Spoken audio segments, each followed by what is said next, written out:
देखिए,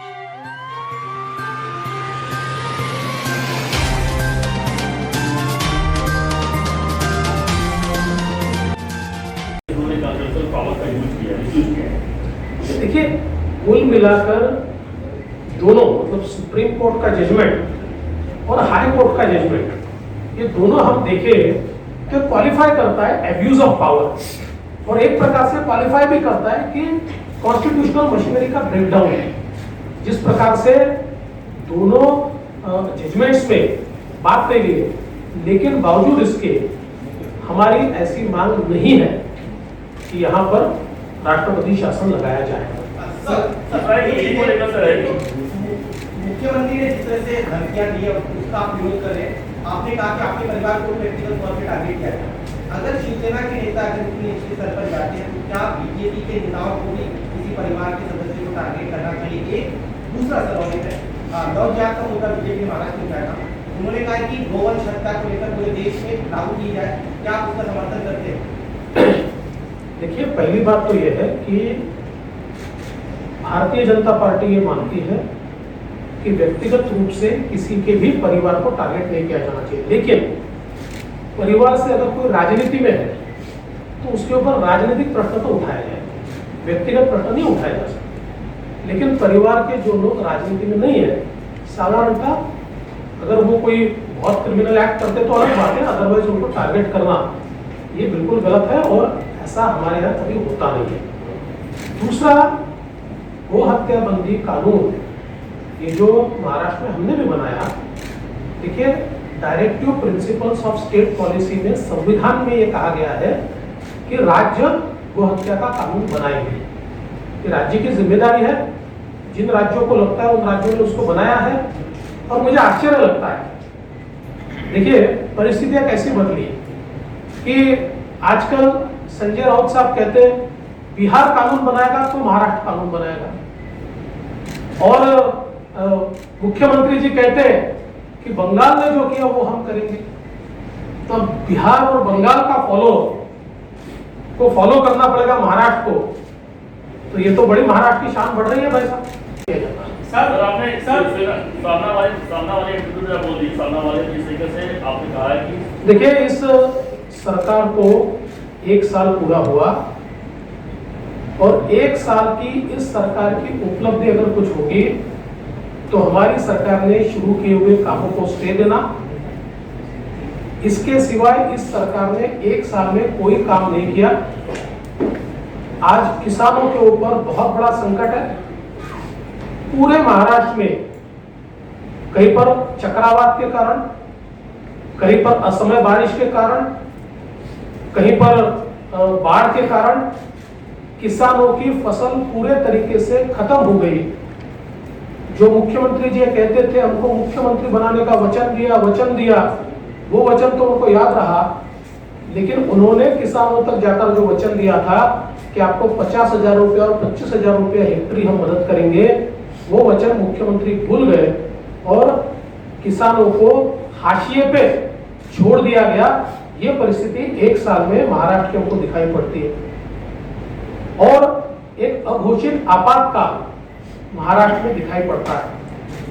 जिस प्रकार से कल 2 जजमेंट्स ये हमने देखे, सुप्रीम कोर्ट का जजमेंट अर्णब गोस्वामी के मामले में और हाई कोर्ट का जजमेंट कंगना रनावत के मामले में, भले ही हम भी इन दोनों व्यक्तियों के सारे स्टेटमेंट्स का समर्थन नहीं करते, लेकिन जिस प्रकार से लोकतंत्र को समाप्त करके इनको टारगेट किया गया, इसका समर्थन नहीं किया जा सकता। हम इसकी भर्त्सना करते हैं और सुप्रीम कोर्ट ने आईना दिखाया है सरकार को। जिस प्रकार से अर्णब गोस्वामी इनके केस में सुप्रीम कोर्ट कहता है चूंकि उन्होंने सरकार के विरोध में भूमिका ली इसलिए उनको टारगेट किया गया। और कुल अगर आप पूरा जजमेंट पढ़े तो मुझे लगता है इस सरकार को चुल्लू भर पानी में डूब मरना चाहिए। इस प्रकार से सरकार को और सरकार के कामों को या जिस प्रकार से इसको हैंडल किया गया इसके ऊपर टिप्पणी इसमें की गई है। इतना ही नहीं, कंगना रनौत का जो घर तोड़ा गया उसके भी संदर्भ में बिल्कुल सिलसिलेवार हाईकोर्ट ने कैसे कैसे घटनाएं घटी और कैसे केवल कंगना ने सरकार के खिलाफ ट्वीट किए या भूमिका ली या वो बोली, इसके लिए उनका घर तोड़ा गया। घर तोड़ना कैसे इलीगल था, कैसे जानबूझकर उनको किसी कोर्ट में जाने का अवसर न मिले, इस प्रकार से इस घर को तोड़ा गया।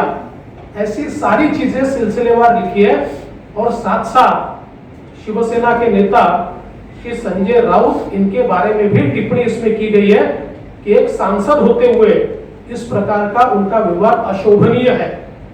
और महानगर पालिका ने जिस प्रकार से बिल्कुल विंडिक्टिव कार्रवाई की, उसके ऊपर भी इसमें बहुत कड़े शब्दों में प्रहार किया गया है। तो मुझे लगता है कि एक साल में इस सरकार का व्यवहार और बर्ताव, इसका कच्चा चिट्ठा या इसका एक जो हम कह सकते हैं इसका एक किताब, केवल ये 2 जजमेंट से हमारे सामने आता है।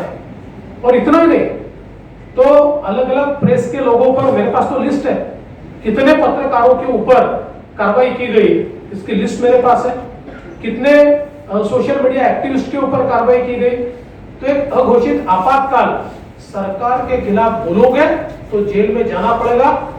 और मुझे ऐसा लगता है कि लोकतंत्र की हत्या एक प्रकार से इस सरकार के माध्यम से की गई। सबसे महत्वपूर्ण बात यह है कि 1 साल पूरा होने पर माननीय मुख्यमंत्री उद्धव ठाकरे जी ने एक सामना को इंटरव्यू दिया।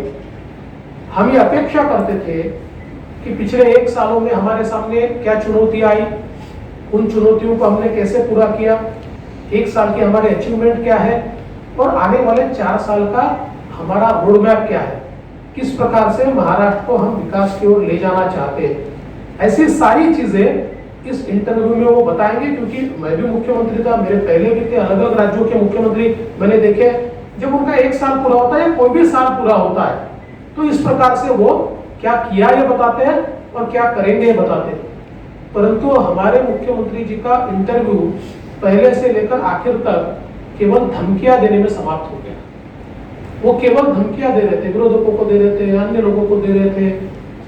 मुझे बड़ा आश्चर्य लगता है, मुख्यमंत्री की कुर्सी पर जब आप बैठते हो तो आप जो शपथ लेते हो, शपथ में शब्द है अनुराग या द्वेष के बिना, ऐसा एक शब्द है। तो अनुराग या द्वेष के बिना हम सरकार को चलाएंगे, सभी को समान न्याय देंगे। इस शपथ को भूल गए और एक भी डेवलपमेंट की बात पूरे इंटरव्यू में उनसे हमको देखने को नहीं मिली। जिस प्रकार का बयान, जिस प्रकार का वक्तव्य वो कर रहे हैं, मुझे ऐसा लगता है कि ये किसी भी मुख्यमंत्री को शोभा नहीं देता। हमारी अपेक्षा है, वो कहते हैं 5 साल सरकार चलाएंगे, जरूर चलाइए, अगर आपसे बनता है तो आप 5 साल चला लीजिए, पर गवर्नेंस तो दिखाइए। धमकियों के भरोसे थोड़ी स्टेट चलता है, धमकियों के भरोसे थोड़ी राज्य चलता है। तो गवर्नेंस के नाम पर 1 साल 0 है और इसलिए मुझे ऐसा लगता है कि सरकार ने लोगों की अपेक्षाओं को भंग किया है, लोगों का विश्वासघात किया है। देखिए, मुझे ऐसा लगता है कि कुछ लोगों को सीख नहीं मिलती, क्योंकि देश के न्यायालय जब आपके व्यवहार के ऊपर कोई टिप्पणी करते हैं तो कम से कम उसमें से सीख लेनी चाहिए। और कुछ लोग ऐसे ही होते हैं, वो सीख नहीं लेते, उनसे क्या अपेक्षा करेंगे। सर, किताब आई है, उसमें कई सारी मुलाकातों का जिक्र है और 67 मुलाकातों में आपकी और शरद पवार जी की मुलाकात का जिक्र है। थोड़ा सा उसको रेफरेंस कीजिए। देखिए, मैंने उनकी किताब अभी पढ़ी नहीं है, उनकी किताब मैं जब पढ़ूंगा तो उसके ऊपर जरूर बोलूंगा।